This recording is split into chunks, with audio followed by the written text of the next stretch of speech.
बातमी नागपूरमधून आहे। नागपूर शहरातल्या 104 वर्ष प्राचीन श्री पोद्दारेश्वर राम मंदिर इथं राम जन्मोत्सवाची सध्या लगबग पाहायला मिळते। यंदा मंदिराला तब्बल 15,000 नारळांनी आकर्षक सजावट करण्यात आली। या अनोख्या सजावटीमुळे मंदिराचं रूप अधिकच खुलून दिसतंय।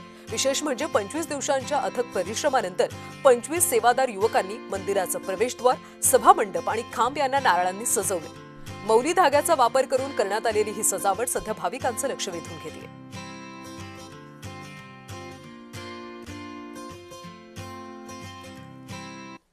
शहरातील ऐतिहासिक मंदिर म्हणून ओळखलं जाणारं पोद्दारेश्वर मंदिर यंदा जे आहे ते नारळानं सजलेलं आहे।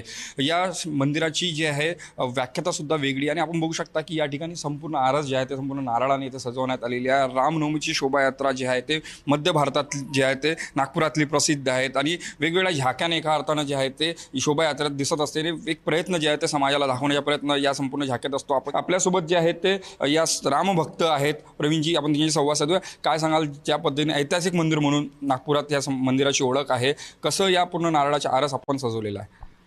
मंदिरच्या स्थापनेला 104 वर्ष झालेली आहे आणि जे रामजीची शोभायात्रा निघत आहे त्याचा हा 60वा वर्ष आहे। आपल्याकडे मंदिरमध्ये सेवादल म्हणून जे सेवक आहेत 900 कार्यकर्ता आपल्या मंदिरमध्ये आहे। सर्वांमध्ये काही ना काही वेगळ्या प्रकारचा हुनर आहे। तर त्याच्यातूनही आम्हाला एक आयडिया आली की आपण सात्विक सजावट देखावा हे करायला पाहिजे। तर 2-3 जणांच्या मुखातून हे निघालं की आपण नारळ, मोली धागा जे देवाला श्रीफळ म्हणून आपण अर्पण करतो, तर त्याच्यातून आपण हा देखावा निर्माण करावा। आपण बघू शकता की संपूर्ण आरस जी आहे ते संपूर्ण नारळाने केलेली आहे आणि या ज्या संपूर्ण नारळाची जी बांधी आहे ते मौलिक धाग्याने तर करण्यात आली आहे। एकूणच ऐतिहासिक मंदिर म्हणून या पोद्दारेश्वर मंदिराला बघितलं जातं। 104 वर्ष या मंदिराला झाले आणि यातूनच जे आहे ते भक्तसुद्धा या ठिकाणी येत जे आहे ते आपली मनोकामना मागत असतात। कॅमेरामॅन मंगेश मोहितेसोबत तेजस मोतुरे, जय महाराष्ट्र न्यूज, नागपूर।